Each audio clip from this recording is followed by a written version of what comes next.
and I'll talk to you, but just so you know that you will be recorded. So welcome, welcome, welcome. I am a dating coach, and I am very excited about helping people in their dating journeys. It's my calling right now.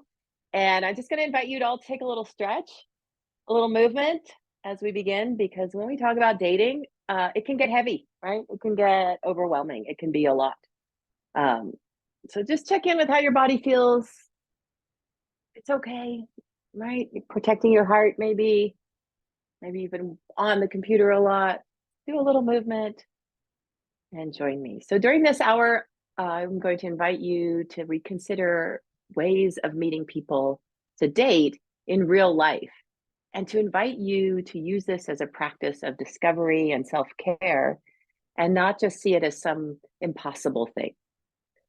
So my name's Kimberly Healy, and I have been dating a lot in the last 3 years, over 45 people I've met.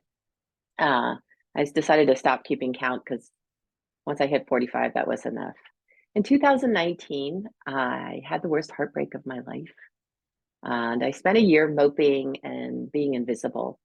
And then in March of 2020, I thought, enough is enough. You need to get out there. You need to meet people. Cosmic joke, of course, because March 2020 was the beginning of the pandemic. And so I had to do online dating. I had to do online dating, and I had to do online connecting. I couldn't even meet people in real life where I was living at the time. Everything was closed. There were police in the streets. But fast forward 3 years, and we're in a different reality, at least where I live, and I hope where you live too. There are places to go. People are going out. We might have gotten used to the apps, to sort of outsourcing our way of meeting people, but there is another way. And this is why I thought it would be timely in April 2023 to give this talk and sort of encourage people to rethink connecting. I feel like we're really at a crossroads. We could all sort of retreat into our Zoom worlds at home, or we can sort of be courageous and go out into the world and start finding people. I am a sex, love, and relationship coach. I spent my life sort of torn between two poles. I have a PhD in French literature, and I'm an academic. And I'm also an Iyengar yoga teacher, and I love standing on my head a lot. And I always felt like I had to pick one or the other, right? I could be in the world of the head, or I could be in the world of the body. And when I found coaching, especially coaching around sex and love, I realized that here is a place where those two can meet, those two can connect. So I will encourage you to sort of be in your body and feel your body. And a lot of our stories sort of reside in our bodies. And when we meet real people in real life, it's a physical experience, right? We might get sweaty, we might get shaky, we might find our breathing changing. So it's really important, in my view, to get out of our heads and into our bodies as we approach dating. So this is a little workshop for people who might have gotten rusty during the pandemic. If you haven't dated in a while and you're not sure about how to connect with people, or if you'd like to get more courageous about meeting people, I'm going to go over 7 points that can help you embrace meeting people in real life off of the apps and make it your own enjoyable practice. So I'm not going to give you a checklist of things to do. I've tried to come up with a talk that would be applicable to people in a lot of different situations and a lot of different contexts. I'm not going to encourage you to be different than you are. I'm not going to tell you the secret to success, where to find the people who are hiding from you. They're not hiding from you. But I am going to share some useful perspective on cultivating connections so that we can find the people we want to find in real life. Some pragmatic ways to think about meeting people. And I'm going to encourage you to enjoy yourself, right? So yes, thank you for coming. Yes, you deserve love. Yes, there are people out there who will appreciate you. Yes, connection is still possible in this world that we're living in, even though it seems like many things are conspiring against us to make it really hard to connect. A lot of us don't even work with people anymore, right? A lot of people used to meet in the workplace, and you'd see each other and you'd start to know each other. I know people who met on their commute. Some people aren't commuting anymore. So the world has really changed, and it's going to take, sadly, a little bit more effort and a little bit more work to meet people, because a lot of the ways that we took for granted, the crossing of paths, that used to happen before the pandemic might not be happening where you live. There are definitely fewer and fewer opportunities here where I live. So let's start by touching back into your body. Take a few breaths. And you can just notice for you what comes up when you think about meeting people in real life. It might be shyness, it might be frustration, it might be impatience or confusion, like, what are the rules? How am I supposed to do this? It might be dread, like when I think of meeting people in real life, I'm like, oh, I have to do so much, right? It feels heavy. So just take a few breaths and let yourself feel this. Yeah, it's a lot as an adult, and we don't have a playbook, right? We're living in unprecedented times. Your grandmother's wonderful, loving advice about how to find a mate might not apply. So just letting yourself be with whatever's coming up. And I hope at the end of our time together today, you'll feel a little bit lighter uh, and encouraged to do this. Because in connection is how we thrive as human beings. It's how we learn. And we need to support each other to grow, to find love, and to find friendship. So I believe that making new connections is an act of courage, and it could even be a practice, a spiritual practice for you, or a practice in cultivating courage that will serve you in whatever else you're doing, whether it be creative projects or your work. I can't cover everything in our little hour together, but I'll try to speak broadly, and I'm happy to take any questions. You can put them in the chat, you can unmute yourself. So I celebrate you for even coming, for being here today, for taking care of yourself in a small way, for acknowledging that you are looking for connections and you would like some help. That's beautiful, right? That's already sending a message to your body and to your nervous system and to your heart that you matter, like that you want some support in finding connections. So I'll start by talking a little bit about where I feel like I am at this point, and this might resonate with you. And then I'm going to go into 7 points that I think can help. So I've had a lot of lonely times in my life, and the pandemic magnified them. For me, um, it's this strange thing that we all went through together and alone, right? So I know from my conversations with people that a lot of other people were living the same isolation, but we were all separate, right? I did not see them. I could not physically spend time with them. A lot of people are far away from me. My family suffered in certain ways.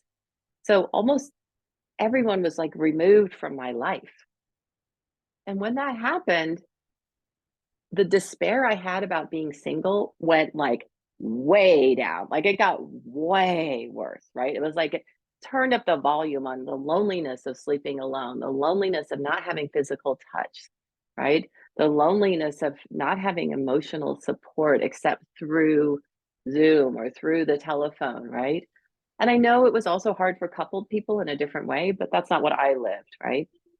We need our connections, and the pandemic hurt a lot of people, like really drove people to a level of loneliness or solitude or despair that they might not have known before, or that might have brought up old griefs and old wounds. Yes, good. All right. So if we don't do anything about our desire for connection, I'm assuming that a lot of you have felt how this affects the rest of your life, right? We really want a relationship. We want a relationship where we thrive. We don't want a relationship that hurts us, that brings us into bad drama. So it sort of feels like right now at the pandemic, we have like two choices, like go just complain, or give up, right? And when our desire for connection withers or becomes an irritant, we we have a hard time doing the other things that matter to us, right? And whether that be working out or organizing things or just getting out of the house, it's sort of like a vicious circle, right? I feel lonely, so I don't want to go out because it's going to make me feel more lonely. going to expose my loneliness. It can be very difficult. All right. So here are my 7 points. So that's just how I felt. Like, I felt really alone during the pandemic. And as a single person dating, whatever that meant, which was mostly like talking to people on the phone who I'd never met before, not fun, made me feel more lonely. So I feel you if that's where you're at. If your experience is different, that's okay too, right? But right now, there almost feels what I'm seeing and hearing is a sense of urgency about meeting people. So the first thing I'm going to say is using the apps, which many of us have been forced to do because of circumstance, right? How else are we going to connect with people? Or because we don't know how to find people who are outside of our social circles, or our social circles got like squeezed into 2 people, right? During this pandemic. So when we use the apps, there's this weird thing that happens, which is that we outsource our connecting work. And it almost becomes like a crutch, right? We assume that because we've got a profile on Bumble or Tinder or Match or wherever you're at, like that work is being done by an algorithm somewhere and you don't have to do anything. You're not going to have to do the work. But just because you have an online dating profile doesn't mean that the work of connection is going to be taken over by the apps. There's this weird thing, right? Like, I can order groceries online. That's awesome. And I don't know what I'm going to get. And yet I still have to feed myself, right? So it might be really easy to find a person on the apps. Like, oh, there's a person, we have something in common. Like that's part super easy, not very much work. Match, connect. But then there's a lot of pain and suffering. The communication is weird. The texting goes on forever. They aren't who you thought they were, right? So easy to meet, hard to connect on a deeper level. You meet them one time and then they ghost you and you never know why, right? So the apps make it really easy to find the potential person and you can assume that they're single. But then after that comes a lot of hard work. When I got off the apps for a month, I realized that I hadn't been trying to meet people, right? I had to kind of just like put it off to the side. The apps are doing it for me. So how do we build connection? We still have to build connection, even if we do online dating. Or otherwise you're going to be in this vicious cycle of like, I meet someone, I meet someone, I meet someone, which is what I'm hearing is going on a lot. It just doesn't go into anything. So how do we build connection? The bad news is it's a slow and consistent practice.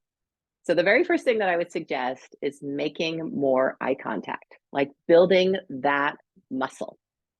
I don't suggest like that going to a coffee shop and chatting up everyone around you like you're in a romantic comedy.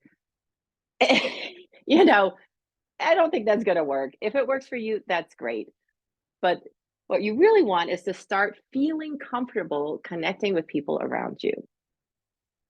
So go slow, go out there in the world and make 1 beat more of eye connection, 1 beat more. Do you remember the old days before we had apps? How did you know someone was single? You knew they were single when connected in your eye and they held it for a second. You're like, wait, there's something there, right? Go slow. You don't have to give them your phone number, but you do have to get back into the practice of seeing and being seen. Like we've lost a lot of that sort of visual connection over the last couple of years. I mean, I can't make eye contact really with the Zoom. It's not the same. But wherever you are, and don't worry about if they're single or they're your age or they're appropriate, it's a muscle that you need to strengthen for yourself. I am here. Like, look at me. I'm looking at you. And it's really fun. I promise you, it's fun. All right, number 2. This is the analogy that I've come up with. If you think about the apps, it's kind of like you get to go hunting, right? You get to go hunting with a spear, but you're blindfolded. You might get a rhinoceros, you might get a snake, you might not want the moose that you catch, right? A moose is like, oh my gosh, what am I going to do with all this moose meat? I didn't want moose meat, right? But you're going to, you're out there and you're catching things. If you think about meeting people in real life, it's like growing a garden, right? It's very slow. You might not have a lot at first. You're going to plant your little seeds. You're going to water them every day, planting those seeds of connection. And you're going to realize that one connection can lead to another connection, can lead to another connection, right? It might take 3 months, 6 months, a year, and the person that you've connected with knows someone else to connect with, right? And it all sort of organically grows, and it takes time. It's not a lot of work to grow a garden. You don't have to, you don't have to do a lot, but you have to be consistent and dedicated to it.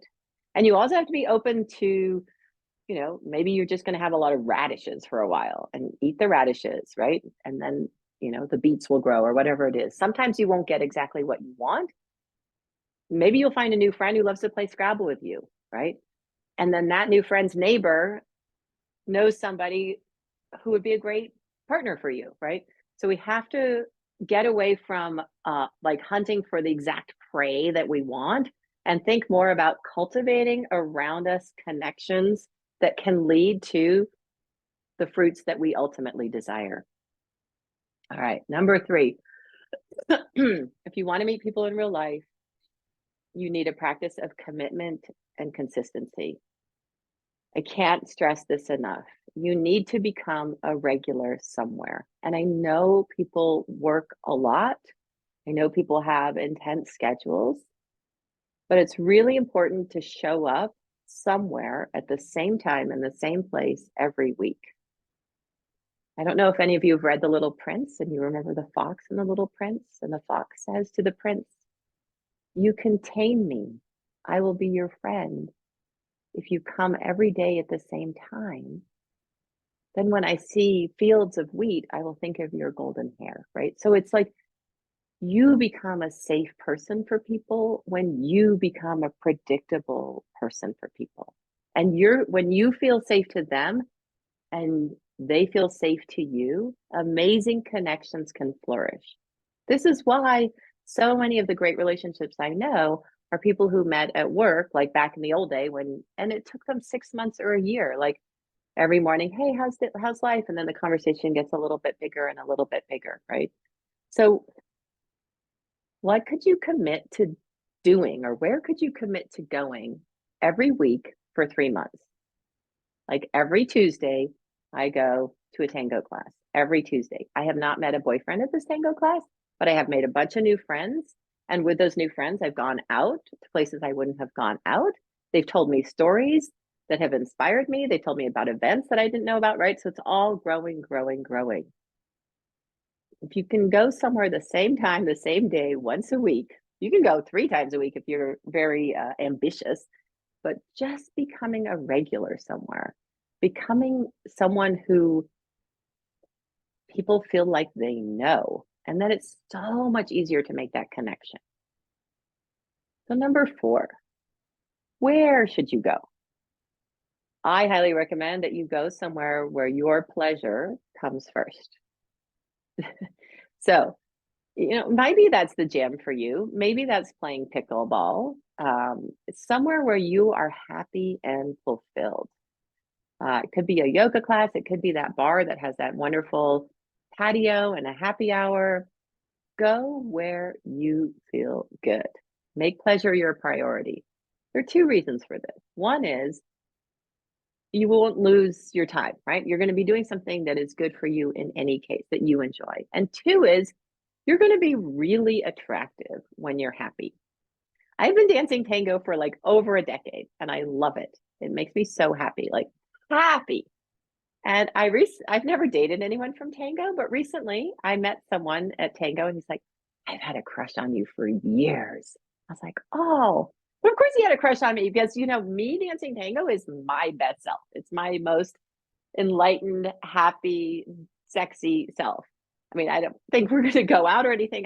He lives like 5 time zones away, but I showed up somewhere happy and that made me likable, right? Like, you know what I'm talking about when you go somewhere and you see people like really having a good time. Like I tried pickleball. I really like those people who love pickleball. They're so happy. It wasn't the same for me, but good for them, right? You want to be in your sort of gleeful, joyous self. All right. So you want to be a regular and you want to go somewhere that is good for you on some level, maybe just because you like the atmosphere and commit to going. Number 5, you should be strategic, right? You should also be strategic. So, for example, I'm heterosexual. I would love to meet a man. And one of my favorite things to do is go to yoga class. There are no men in my yoga classes, just none, right? So I do have to be strategic. And the thing that I would suggest you be strategic about is to pick an activity, and this doesn't have to be every week, but occasionally, maybe twice a month, where there are already groups formed, right? So something where people go as a group.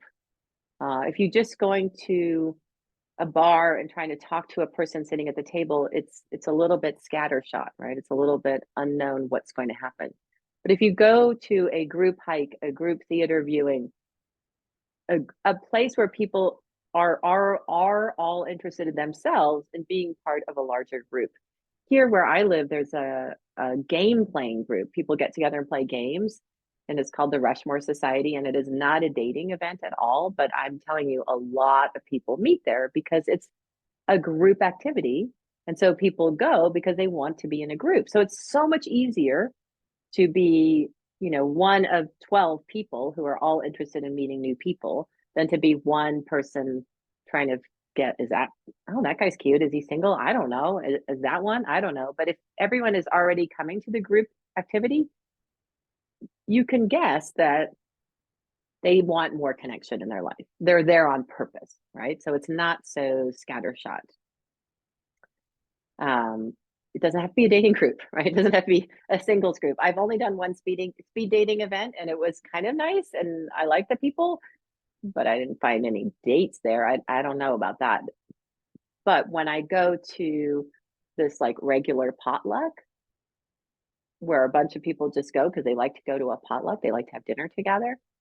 I met a really nice guy there, right? Because he's going to meet more people. I'm going to meet more people. Whether or not that's actually ending up being singles, but already you're not going to feel as awkward. You're not going to feel like the lone person. You're going to feel like, oh, look at all these other people looking for connections.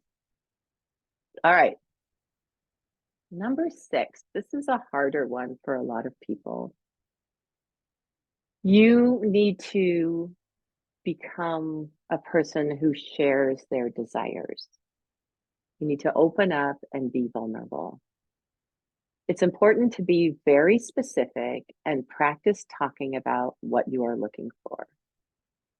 So I recently coached someone, and I had this man practice saying to me, looking me in the eye, I'm really looking for a long-term relationship. His first response was like, I don't want to say that. And I was like, okay, but then you keep going out with these people where you're not getting what you want, because what you really want is a long-term relationship. And finally, we got to the point where he practiced saying it and looked me in the eye, and was like, oh, I want to help you find that person, right? It's a little bit of a vulnerability. And if you've been single for a while, you can be kind of prickly and grumpy about no one setting you up with their single friends. So really, please don't ask your friends to say, do you know anyone single? Find me someone single. Like that's too much work for the connector.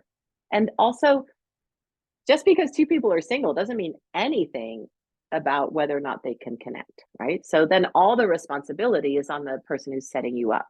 Like, you're single, you should meet.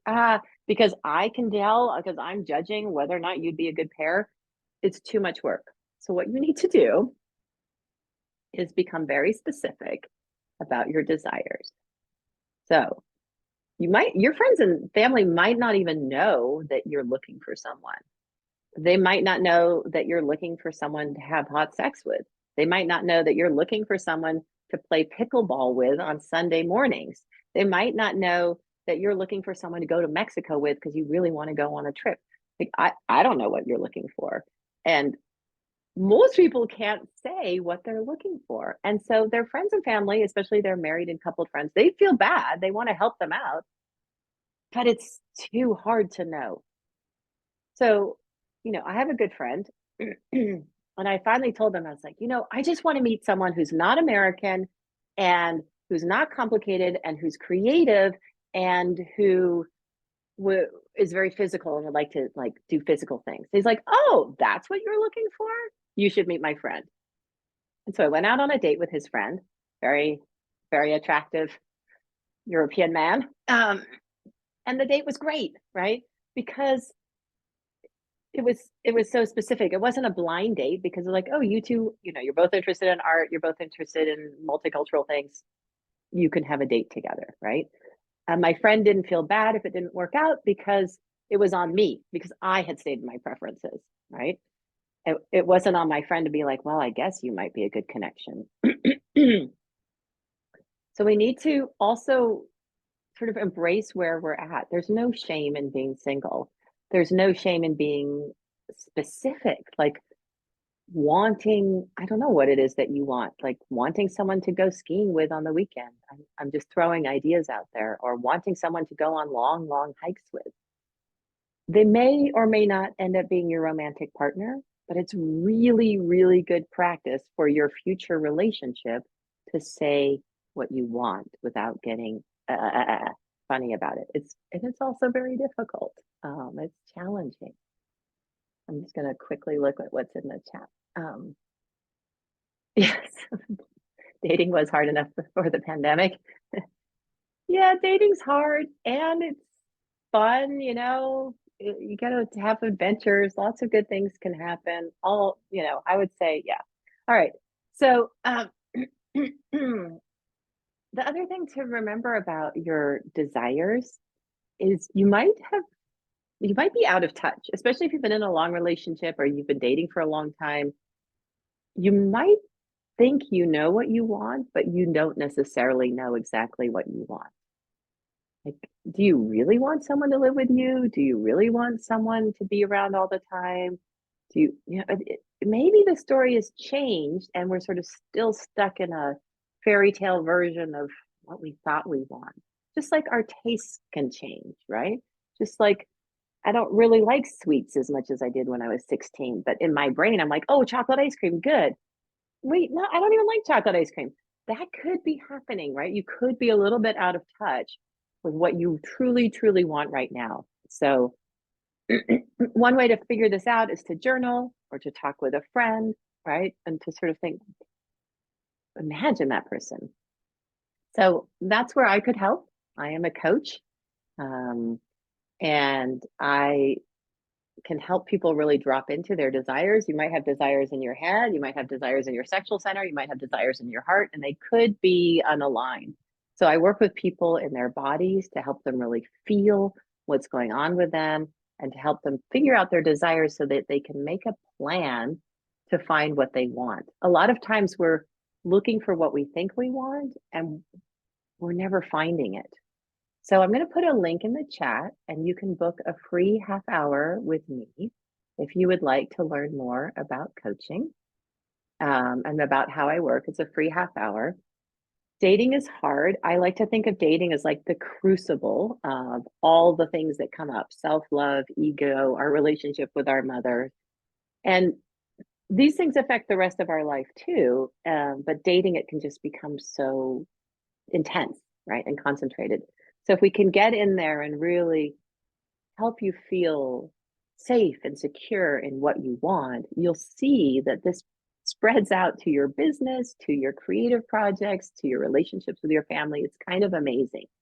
It's like our culture is just like put all the ick into that box called why are you single at your age? And once we can take the ick out of that, like through practices, through talking, through coaching, it's amazing how you can blossom and shine in your life. So I can really help you do this. I have a lot of training. I love helping people. You'll feel better. You'll feel supported. And I'll show you exactly what to do to thrive and go deeper in dating. So if you book a half hour, we can talk and I'll share what my coaching is like. And you can tell me your specifics because everyone's story is a little different. All right, I have one final point and then I'll stop the recording and we can talk about what's come up for you. I'm here to discuss. My final point is you need to be present in your life. You need to take your AirPods out. You need to smell the flowers. You need to be in the world. The person you're looking for might already be in your life and you haven't seen them. because we've been so sort of tunnel vision. If you tell your friends and acquaintances what you're really looking for, maybe they'll have the courage to say, I'm really looking for something and it's you, right? Things can happen when you are present. The apps take us out of the world. The apps take us into fantasy and projection, right? But if you can be present in your actual life, you can be approachable to people. People can see you, people can connect with you, you can connect with them. And the other thing that's good is you can start like realigning your desires to what's out there instead of realigning your desires to your mind, because the apps are very much there's too little information and it's sort of a fantasy and a lot of projections. So I met someone at the ATM at 7 a.m. on a Saturday morning because I was present, right? I didn't have my AirPods in. I wasn't like on my phone. I was just standing there in the sun and I started chatting with this guy. We had a lovely short relationship, right? So being present means that you're not going to miss any opportunities. Being present means that you're going to be able to notice, like, oh, that's what I've been looking for right there. Maybe I can explore that connection. And so in a moment, I'd love to hear from you what your takeaways are, what your challenges are, what your questions are. And so I'm just going to briefly recap the 7 points.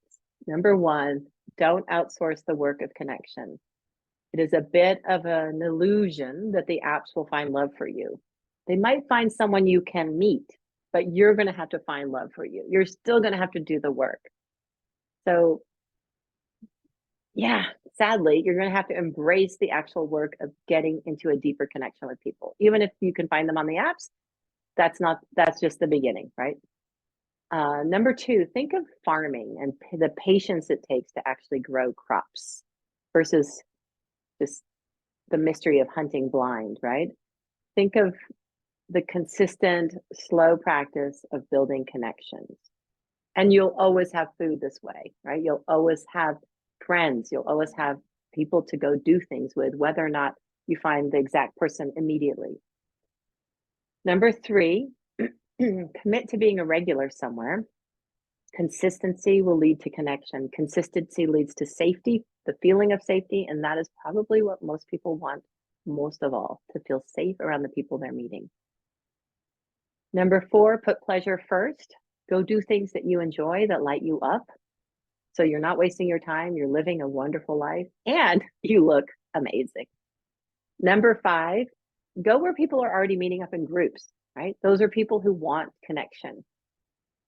Think of some kind of group, be strategic where there are people in that group who have something in about them that you would like to know more of. Even if they aren't the exact person that will be your mate, they will know other people who are of that ilk. So if you are very adventurous and outdoorsy, a hiking group, if you love books, a poetry group, I don't know, it's up to you. But if you go somewhere where it's already a group, it's just going to be so much easier. Those people are looking for things. Number 6, the hard one, the edge. Practice opening up and being very specific about what you want to the people around you so they can help you, and also so you can start to figure out the story better for yourself. So number 7, be very present. So when you actually see someone who fits what it is that you're desiring, you can make that connection. So all of these are ways to get closer to yourself, to honor and respect yourself, and to move towards connections that honor and respect you. So I'm just going to recap. If you meet someone online, it's really easy, and then it gets really so hard. And the texting, the ghosting, the should we meet? Are they who they say they are? Right. So easy start, difficult continuation. If you meet someone in real life, it takes a lot of time and patience and consistency and commitment, showing up, opening up, showing up, opening up. Like, it's a lot of work. But then when you actually go on a date, you know them. They're not going to ghost you. You know them. All of these things are going to be a lot easier, right? So do you want to front load the work, or do you want to